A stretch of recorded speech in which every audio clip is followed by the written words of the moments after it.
Bienvenido de nuevo, hoy en este canal, en una historia para el presente, el reinado de Alfonso XIII, 1902-1931. Empezamos con este eje cronológico. Aquí nos situamos el principio del reinado de Alfonso XIII, cuando adquiere la mayoría de edad, 1902, hasta el final de su reinado, que fue el 14 de abril de 1931, cuando se proclama la Segunda República. Grosso modo, hay que establecer tres periodos eh, con monarquía. Con monarquía constitucional tenemos los intentos reformadores, que llegaría hasta el 1917, y periodo de crisis, que iría del 17 hasta la dictadura, el golpe de Estado del 13 de septiembre de 1923 del general Miguel Primo de Rivera. Miguel Primo de Rivera establece una dictadura de 7 años que termina fracasando por falta de apoyo de las élites, falta de apoyo popular, y hay un periodo ahí de un año hasta que la monarquía ya cae, ya el régimen era un régimen caduco, la restauración borbónica realmente no cuajó, por tanto se proclamó la Segunda República. Bueno, empezamos con la crisis del sistema de restauración. Hay que ver este periodo como la versión 2.0 del sistema canovista. 1898, la crisis derivada de la pérdida de las colonias de Cuba, Puerto Rico, Filipinas, esa crisis de identidad de la nación española que se intenta transformar gracias al regeneracionismo. Pero la foto de inicio sería una situación de crisis, sobre todo social y política, económica no tanto. Intentos de cambio, tenemos el regeneracionismo, que sería la transformación, la revolución desde arriba. Para no cambiar el status quo, se intentan implementar una serie de reformas, transformaciones que mejorarían en cierta medida, o por lo menos inicialmente tendrían esa intención de mejorar las condiciones materiales de vida de la gente, pero que se quedó en simplemente un intento y en un decálogo legislativo. Pero la aplicación práctica fue bastante complicada. Tema catalán. Ya recordamos en el tema anterior cómo tenemos a Prat de la Riba con esas bases de Manresa que establecen unos principios en los que unos principios ideológicos de separación de Cataluña del resto de España. También hay que vincular esto con la corriente nacionalista venida procedente de Alemania, de esos ideólogos llamados mmm, von Herder y Fichte, que realmente entroncan con unos postulados ultranacionalistas y de cierta raigambre étnica y separatista. La Semana Trágica, hoy tenemos uno de los eventos importantes de este reinado, que serían esas protestas sucedidas en el verano de 1909 en Barcelona, provocadas por el llamamiento a filas de personas que ya habían cumplido con el deber de servir a la patria, que ya eran reservistas, ya eran padres de familia, por tanto los ingresos de esa familia que se esfumaron porque tuvieron que irse a la guerra de Marruecos. Eso provocó un gran revuelo y una semana de protestas, de incendios y de una posterior represión. Importante, la dictadura de Primo de Rivera, que fue la salida autoritaria de los postulados regeneracionistas. Según los ideólogos que veían bien a Primo de Rivera, España necesitaba un cirujano de hierro que exterminase los problemas del país, como serían problemas nacionalistas, huelga, movimiento obrero y problemas de Marruecos. Y tenemos otro de los aspectos importantes del tema, que sería Marruecos, el desastre anual, el desastre de Barranco del Lobo, y la posterior intervención franco-española con el desembarco de Alucemas, que pacificó la zona. Por tanto, tendremos otro motivo de conflicto, de crisis y de aspectos que motivó crisis ministeriales, cambios de gobierno y tuvo una vinculación bastante importante con el aspecto social. Y por último, movimiento obrero. Así que todos estos aspectos están relacionados en un periodo, este periodo del reinado de Alfonso XIII, en el que con frecuencia problemas sociales se vinculaban a problemas políticos, políticos que instrumentalizaban, por ejemplo, problemas de Marruecos o instrumentalizaban la huelga para ganarse el apoyo popular, ganarse el apoyo en las elecciones. Bueno, este periodo, por tanto, se caracterizó por una permanente crisis política, como ya hemos visto. Hay un intervencionismo político de Alfonso XIII. El rey no respeta su papel de árbitro y, por tanto, lo que hace es actuar en política excediéndose en sus limitaciones como rey. Tenemos en parte un debilitamiento del caciquismo, paralelo al desarrollo urbano. Por tanto, el caciquismo era más efectivo en el entorno rural. Conforme nuestro país se va convirtiendo en un país más urbano, esto va bajando. Hay un desarrollo de la posición política y social al régimen, pues republicanos, nacionalistas, socialistas, anarquistas, que se oponen al régimen de Alfonso XIII. Y por último hay una fragmentación, división de los partidos de turno. Desaparecen los líderes históricos y aumentan las tensiones internas. Por tanto, ya los partidos no tendrán una visión unitaria como tenían antes. Por tanto, resumiendo, los graves problemas del país: la agudización de las luchas sociales, ¿vale? Conflictos, contradicción entre los intereses de los patronos y de los trabajadores. La cuestión religiosa.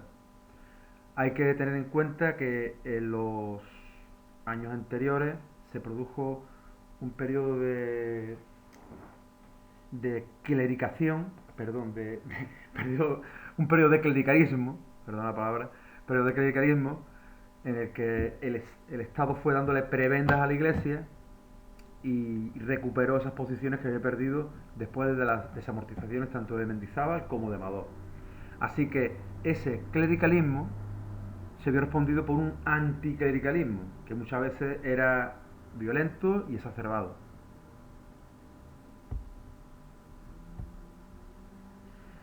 A su vez, el problema de Marruecos. España recibe, después de la conferencia de Algeciras, una parte del pastel de Marruecos, que sería la zona del Rif, la zona norte, la zona montañosa, y desde 1909 pues tuvimos un conflicto bélico bastante impopular, que realmente solo provocaba el beneficio de los empresarios de las minas. También tenemos una consolidación del movimiento nacionalista en Cataluña y en País Vasco. Todo ello vinculado a esas ideas nacionalistas y romanticistas del siglo XIX, que buscaban una vinculación entre territorio, etnia y lenguaje, y siempre siendo excluyente hacia el de fuera, excluyente al castellano. Y la cuestión militar. Nuestro país, España, pierde esos restos del imperio, así que hay una crisis de identidad. El ejército se siente como que ha perdido su sentido, su función de ser, y realmente finalmente termina siendo utilizado por los gobiernos para hacer frente al movimiento obrero y como medida de unidad de la nación. Bueno, regeneracionismo, esta idea ya la hemos comentado antes, es de regenerar, de transformar el país. Aquí tenemos un texto de uno de los principales regeneracionistas, que fue Joaquín Costa, en los que habla de que hace falta una nueva España, una España en la que todo el mundo cuente, de que se eleve la cultura del pueblo, en definitiva, que haya un gobierno basado más en las reivindicaciones populares. Bueno, esto sería simplemente comentar este texto, que no vamos a detenernos, pero podemos parar el vídeo, pausarlo y ver algunos aspectos más para complementar esta explicación.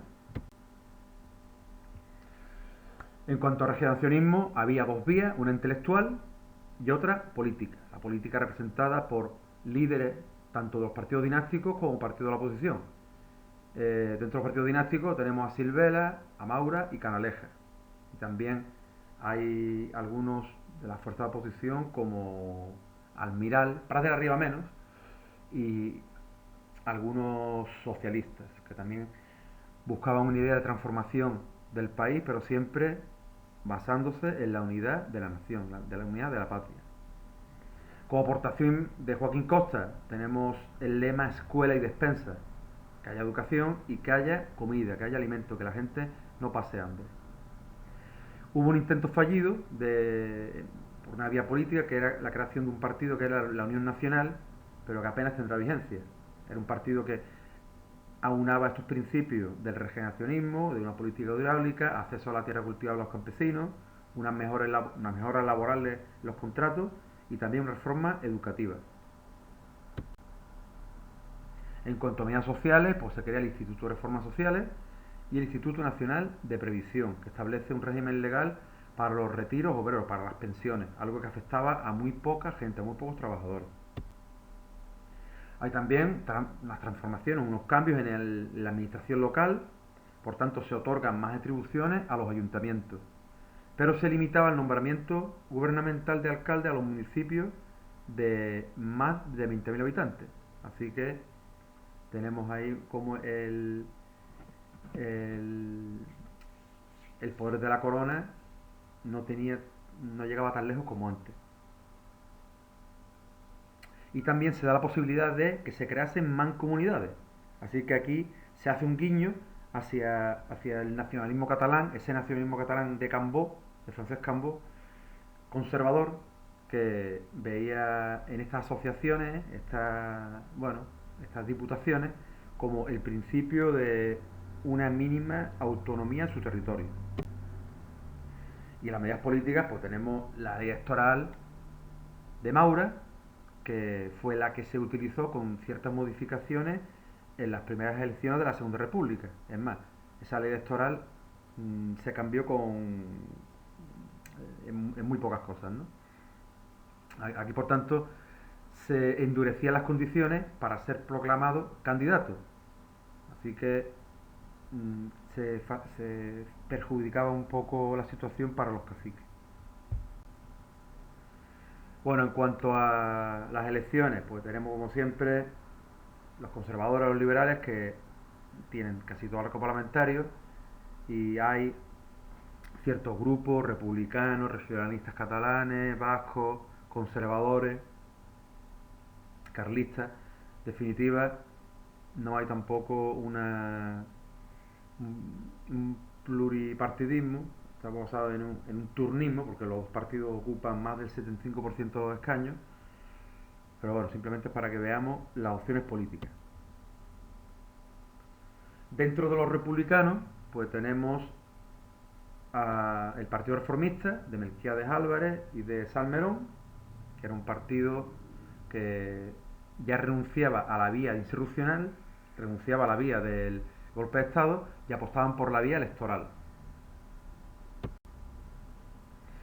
Y otro republicanismo representado por Lerroux, Alejandro Lerroux, que era más radical, como su nombre indica, era el Partido Republicano Radical, que tenía más vinculaciones con el movimiento obrero, un discurso populista, anticlerical, anticatalanista. Así que es una visión, una versión del republicanismo un poco más jacobina. Bueno, en cuanto al tema catalán, tenemos unas tensiones que ocurren entre el ejército y los nacionalistas catalanes. ¿Por qué? Porque esta revista, una revista satírica, Cucut, pues hacía una parodia del ejército, por tanto, el ejército termina reaccionando y destrozan la sede de esta revista. Así que es un problema importante porque la fuerza de orden público, en este caso la policía, es la que tiene que actuar y no el ejército. Así que vemos cómo el ejército se mete donde realmente no debería. Hablando de este nacionalismo catalán, es importante recordar la figura de Francesc Cambó y de Prat de la Riba. Aquí vemos Francesc Cambó, Prat de la Riba. Esta ideología tuvo un impulso muy importante a inicios del siglo XX. Se crea este partido que es la Lliga en 1901, liderada por estos dos personajes. Fue un partido burgués, conservador, que no conecta con la clase obrera. Su ideología era moderada, católica y reformista. Así que pedía mayor autonomía para Cataluña. Vemos aquí una visión posibilista de ese catalanismo un poco más maximalista, un catalanismo con más ganas de, más ansia de independencia. Eso se atempera para conseguir un objetivo más posible. Por tanto, eso sería la vía posibilista. Bueno, se aplica la ley de jurisdicciones en 1906. Así que aquellos que por escrito, de palabra, por medio de la imprenta, grabado o algún otro medio mecánico, injurien o ofendan de una manera clara o encubierta al ejército, pues serán castigados con las penas de prisión correccional. Así que vemos aquí una ley que hacía reprimir cualquier tipo de propaganda subversiva.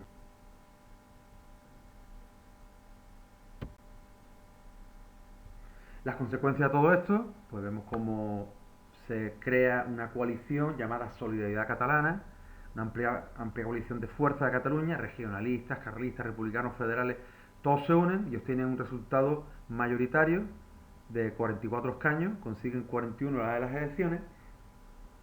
Así que vemos aquí el principio del nacionalismo catalán como una fuerza política importante.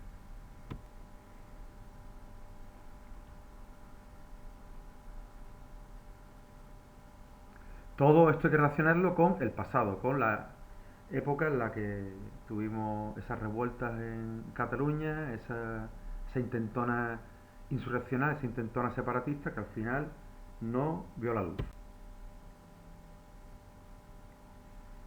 Otra ideología sería el anarquismo, que a principios del siglo XX estaba bastante arraigado entre los obreros catalanes y el campesinado andaluz. Había dos vías, la vía sindical, con la fundación de la CNT, y la vía de la acción directa, que se concretaba en sabotaje, ocupación de tierras, insurrecciones populares y algunos actos terroristas. Como influencia del anarquismo tenemos los periodos del trienio bolchevique, que iría del 1918 a 1920-21, y también la huelga general de la canadiense en Barcelona en el 19. Así que todo esto vino gracias a esa huelga general revolucionaria del 17, en la que se juntaron problemas militares, problemas sociales, problemas políticos, un año bastante convulso. Y aquí en este mapa se pueden ver las huelgas agrícolas en Andalucía durante ese trienio bolchevique. Dentro del socialismo tenemos Pablo Iglesias, que fue su líder, y en 1921 tenemos ya la escissión dentro del Partido Socialista de esos grupos que ponían el acento en los postulados de Lenin, de Trotsky, de Stalin, los postulados que venían de Rusia. El sindicato socialista era la UGT, que tenía más implantación en grandes ciudades y menos en el campo. Bueno, semana trágica. Aquí tenemos uno de los principales momentos de crisis, de verdadera crisis en nuestro país durante este siglo XX. Primero hay que ver la base, dónde está. La base está en la conferencia de Algeciras, en la que en 1909 Francia y España se reparten área de influencia de Marruecos en forma de protectorado. Así que a España le corresponde la zona del norte, la zona norte del Rif, que es una topografía accidentada, donde vivían las tribus bereberes, las cabilas. Así que en el 1909 hay un ataque de las tribus rifeñas a los obreros de la construcción de ferrocarril y el gobierno español actúa. ¿Actúa cómo? Llevando soldados hacia allá. Vemos aquí sí marroquí, este mapa, vemos en color naranja la zona que le correspondía a España. Bueno, ¿qué ocurre en la Semana Trágica? Que son llamados padres de familia para la guerra, ¿vale?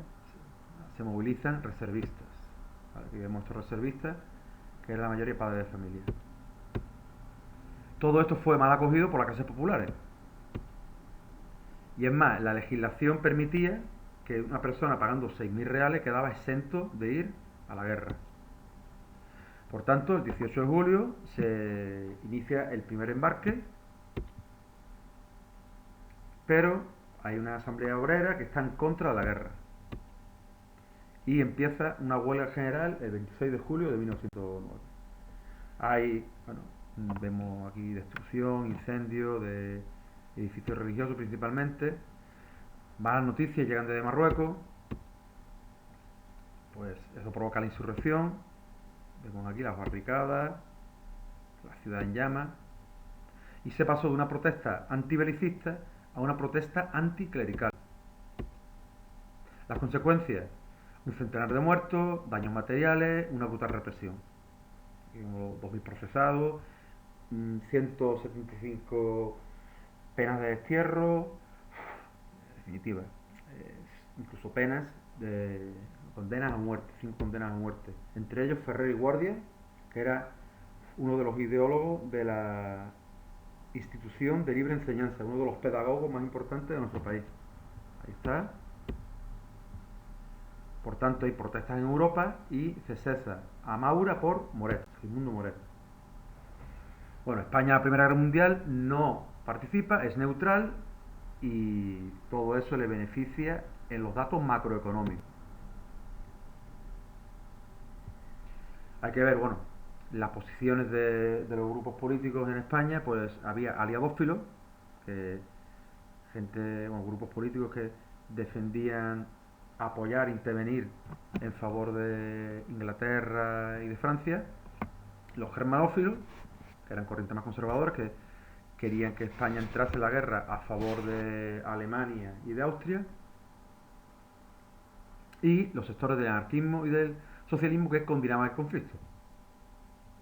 Por tanto, España aprovecha su papel de no beligerante, ¿no? de neutral, para aumentar sus exportaciones. Esta tabla es muy importante porque aquí se pueden ver los precios, estableciendo el 100 como el nivel que había en el 1913 y cómo los precios se duplican, más que se duplican en 6 años, pero los salarios no se duplican, los salarios quedan a la mitad, así que hay una pérdida de poder adquisitivo de una parte importante de la población. Se produce, por tanto, un proceso inflacionario. Los precios crecen bastante, pero los salarios crecen poco. En esta viñeta se puede, ¿no? Se han vuelto las tornas. ¿A cuánto es el kilo de estas monedas de oro? Dice, baratito, a 3 patatas y media. Todo esto contribuye al aumento de afiliados, tanto de la UGT como de la CNT. Bueno, pasamos 1917, crisis militar, hay un malestar dentro del ejército. Por tanto, hay un incremento de las injerencias del mismo en política. El gobierno de Romanones tiene un plan que sería reducir el número de oficiales. Pero a esto se oponen los oficiales peninsulares, que eran los más perjudicados. Y crean las juntas de defensa, las juntas militares de defensa, para defender sus derechos. Bueno, Romanones es destituido, entra García Prieto, que ilegaliza la Junta. Pero los militares hacen presión a Alfonso XIII. Por tanto, en un manifiesto del 1 de junio, García Prieto dimite. Ese manifiesto era contrario a la política de ascensos por mérito de guerra. Esta política de ascenso beneficiaba a los militares africanistas. Así que Eduardo Dato cede. Y finalmente se suspende las garantías constitucionales y se cierran las Cortes. La crisis política, pues tenemos una asamblea de parlamentarios catalanes, diputados y senadores, liderados por la Lliga Regionalista, que piden un proceso de cortes constituyentes. Pero Dato, el presidente, declara esta asamblea como sediciosa y suspende los periódicos en Cataluña y ocupa militarmente la ciudad de Barcelona. Así que la asamblea decidió convertirse en constituyente, ella misma, como algo que ha ocurrido en Venezuela, y convocó a diputados de toda España. La intención era pues cambiar el país, esa idea regeneracionista, de acabar con el fraude electoral. Aquí se sumaron diputados socialistas y republicanos, por tanto eran 68 diputados, de los cuales 46 eran catalanes. Aquí vemos esos acuerdos de la Asamblea de Parlamentarios. Y a su vez hay que hablar de la crisis social, aquí está equivocado, no crisis política, crisis social de agosto de 1917. Hay unos acuerdos firmados por la CNT y la UGT. Esos acuerdos se concretan en un manifiesto conjunto que hablaban de las dificultades de subsistencia de la clase trabajadora. El acuerdo se centraba en la utilización de la huelga general indefinida para el logro de los objetivos marcados. Así que el objetivo a corto plazo de los anarquistas era acabar con el régimen e iniciar la revolución social. Los socialistas pues diseñarán acuerdos con los republicanos para implantar un gobierno provisional para un proceso constituyente posterior. Así que todo esto también se une a la crisis social, hay unos acuerdos, bueno, esto al fin y al cabo es lo mismo que hemos visto antes, ¿no? La CNT y la UGT quieren pasar a la acción para mejorar las dificultades de la clase trabajadora, acabar con el régimen, iniciar la revolución social. ¿Cómo? Utilizando la huelga indefinida. Esto realmente es la misma diapositiva que antes, que la de antes tenía que haberla quitado, pero no la quité. Los republicanos y los socialistas, que son estos dos símbolos, ¿qué quieren? Pues quieren diseñar otra cosa, una especie de gobierno provisional como paso previo a establecer una república. Aquí vemos la huelga general en agosto del 17.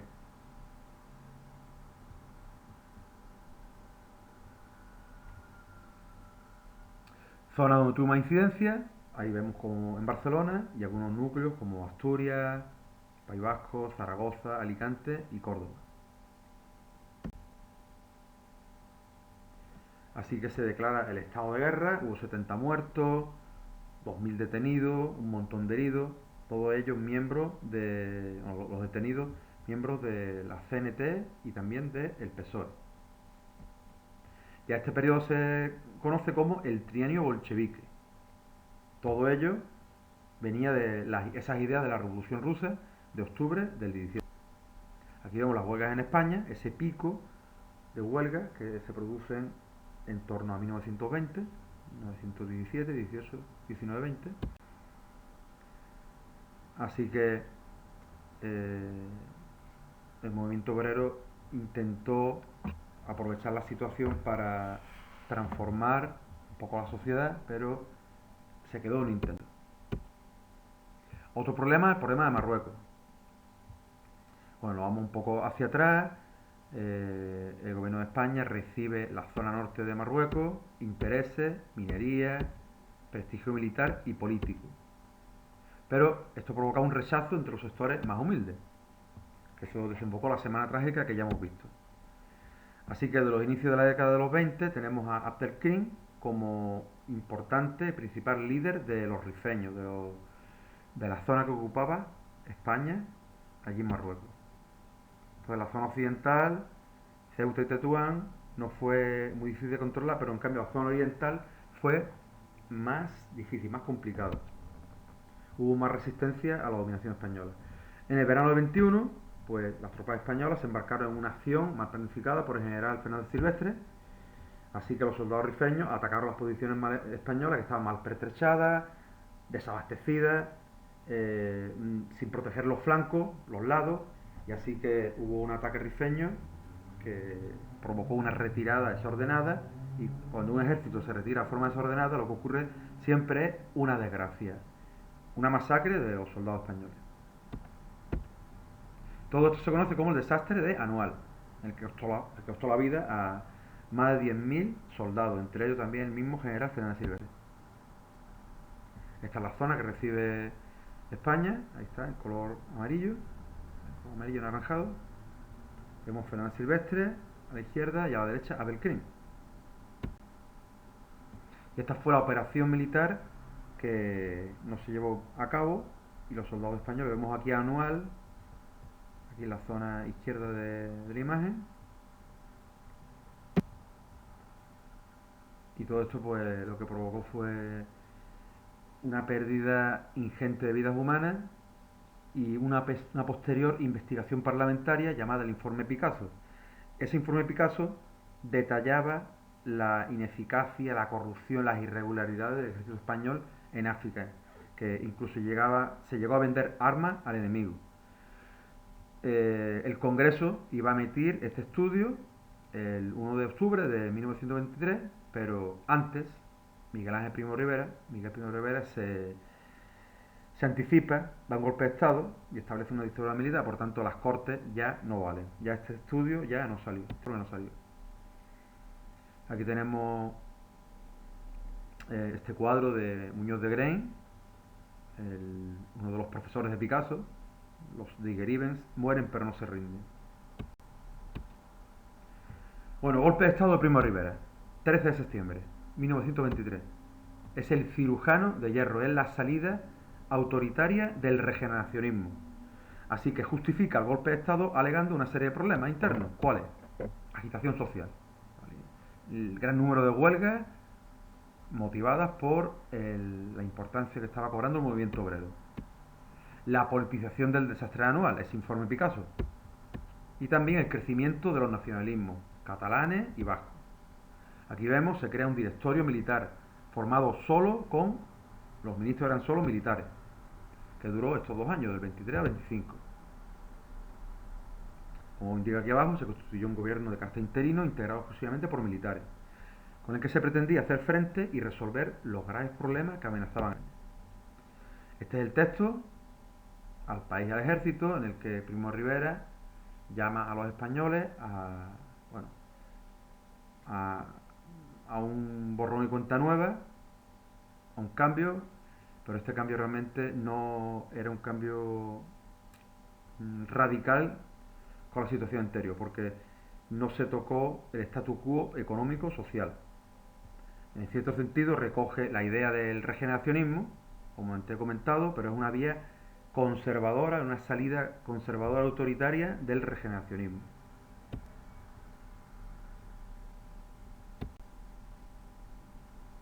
Bueno, esto simplemente son lo mismo que hemos visto antes, solo que el texto como más detallado, más explicado, parte por parte. Así que este directorio militar tiene unas principales medidas, que fueron ¿cuáles? Pues suspender la Constitución, prohibir los partidos políticos y los sindicatos, y las autoridades civiles locales fueron cesadas y sustituidas por otras militares. Así que se intenta acabar con la élite oligárquica y con el caciquismo. Se crea un partido que era la Unión Patriótica, una especie de organización, no partido político, era como una especie de movimiento de apoyo social a la dictadura. Los afiliados pues procedían ¿de qué? De la oligarquía caciquil, del carlismo y del catolicismo, por tanto conservadores. Nació en 1924. Las líneas ideológicas principales serían el rechazo a la democracia liberal y del sistema parlamentario. Aquí vemos una vinculación importante con el fascismo italiano. Otro, pues un nacionalismo antirregionalista, un nacionalismo centralista. Y por último, una defensa a ultranza de la religión católica. Esas fueron las principales medidas de este periodo de la dictadura de Primo de Rivera, y aquí con los artículos más detallados. Se crearon Unión Patriótica, bueno, aquí para que veáis el texto un poco más de datos, ¿no? y hay un Real Decreto sobre el separatismo. Por tanto, se establecen unas infracciones que tendrán una multa económica para quien ostente banderas que no sean la nacional. Y también serán juzgados por los tribunales militares los delitos contra la seguridad y la unidad de la patria. Segunda época, directorio civil. Aquí tenemos el intento de institucionalización del régimen de Primo de Rivera con la Unión Patriótica. Para empezar, tenemos ese desembarco anfibio, ese desembarco de soldados españoles y franceses en Alhucemas, en esa localidad marroquí, con la cual se sofocan momentáneamente las rebeliones de los rifeños. Otro de los objetivos era acabar con los problemas de orden público. Tenemos la prohibición de manifestaciones. Tenemos censura de la prensa, gracias al Somatén, que era un cuerpo parapolicial de represión de manifestantes y de opositores al régimen. Así que hay que partir de que la dictadura de Primo de Rivera tenía unas vinculaciones, unas connotaciones muy grandes, unos vínculos muy grandes con el fascismo italiano. Así que en tema económico había esa idea de control, de supervisión del Estado sobre los sectores productivos. Así que se crea el Comité Regulador de la Producción Industrial, un organismo que velaba por la producción industrial en el país. También hay ayudas y subvenciones con dinero público a empresas nacionales, se refuerza el proteccionismo arancelario y hay un incremento de inversiones públicas para mejorar las carreteras, obras públicas y regadíos. Y se crean los monopolios, como los de Telefónica y los de Kansas, para teléfonos y telégrafo por un lado y para combustibles por otro. Estos problemas económicos, por tanto, intentaron tener unas soluciones.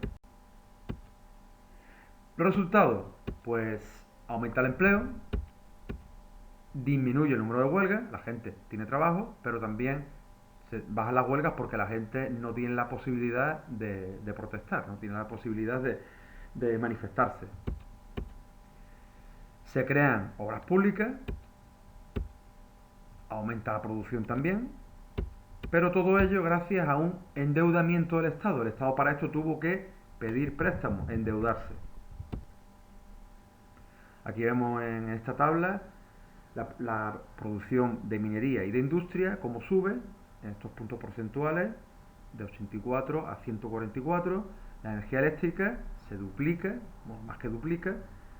El acero, la producción de acero se triplica y la producción de cemento más que se duplica. Así que vemos en estos índices económicos cómo hubo una mejora en los datos globales de la economía española. En el ámbito del mundo del trabajo, pues el Ministerio de Trabajo, dirigido por Eduardo Aunós, basándose en esos principios del fascismo italiano, no olvidemos, se crea un Consejo Nacional del Trabajo, una organización corporativa del trabajo. Aquí vemos el sindicato vertical, donde patronos y obreros iban todos en el mismo barco. Quiere decir, no había confrontación entre las dos partes.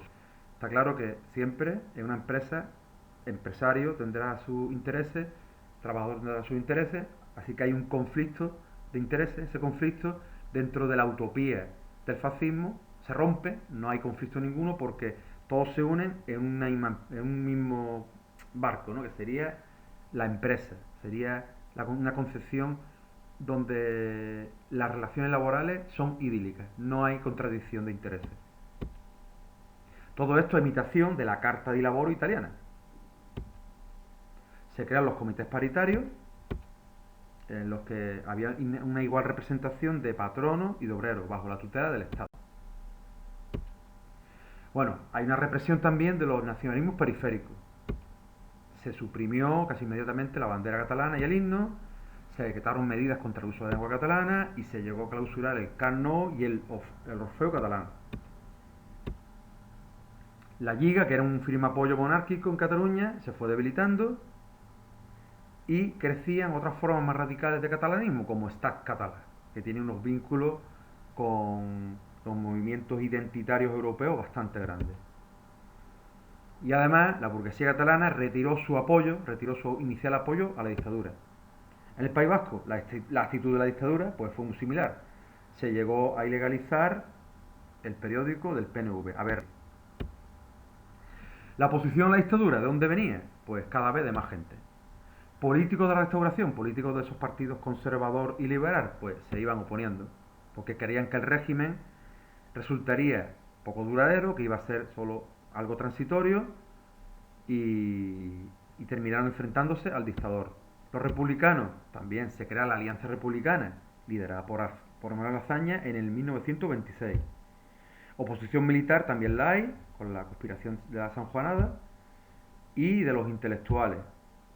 Tenemos aquí Unamuno, tenemos aquí también el Ateneo de Madrid, que es clausurado, y los jesuitas que conservarían las universidades. También el catalanismo, surge el Partido Estado Catalán, y el movimiento obrero, con la CNT, con la FAI, con los socialistas que cada vez se irán oponiendo con más virulencia a la dictadura. Tenemos los últimos meses de este periodo, de 1929, arrecian las protestas contra Primo de Rivera, contra el dictador, que exigen su dimisión, que finalmente se hace real, efectiva, el 28 de enero de 1930. El rey, por tanto, encarga formar gobierno a otro militar, a Berenguer. Ahí lo vemos. Con el objetivo de conducir al país a una normalidad constitucional, quiere decir, una vuelta a lo que había antes del 13 de septiembre de 1923. Así que, viendo la situación, diferentes grupos políticos, en agosto de 1930, se unen, republicanos, socialistas, catalanistas, se unen y firman el Pacto de San Sebastián. Este pacto era un programa básico para presentarse a las elecciones y para derrocar a la monarquía e instaurar la república. Hay un pronunciamiento militar en diciembre en Jaca, que fue fallido, y también la agrupación al servicio de la República, inspirada por Ortega y Gasset, Gregorio Marañón y Pérez Ayala, ya clamaba al cielo por un cambio, un fin de ciclo y el inicio de otra etapa. Hay una crisis de gobierno, finales del 30, Berenguer quiso convocar unas elecciones generales, pero los partidos monárquicos, los partidos de turno, los partidos de siempre, protestaron, anunciando que no acudirían, alegando que primero tenía que haber elecciones municipales. Así que Berenguer, ante la oposición que tiene, presenta la dimisión al rey. ¿Qué hace el rey? Manda a formar gobierno al almirante Aznar, que convoca elecciones municipales para el 12 de abril de 1931. Estas elecciones, en las grandes ciudades, con menos influencia del caciquismo de manipulación electoral, ganan las candidaturas republicanas, esa conjunción republicano-socialista, esa coalición de partidos republicanos, tanto conservadores como centristas como de izquierda, más grupos del movimiento obrero y grupos catalanistas, se imponen en las ciudades y el rey se ve sin apoyo. Por tanto, el rey, Alfonso XIII, termina yéndose del país y el 14 de abril de este mismo año, de 1931, se proclama la Segunda República. El primer sitio donde se enarboló la bandera republicana fue en Eibar, y eso lo podemos ver en el campo de Ipurúa, el campo del equipo de Eibar, que hay una bandera republicana en uno de los fondos y sirve como, bueno, una idea para recordar dónde fue el primer sitio en el cual se proclamó la Segunda República.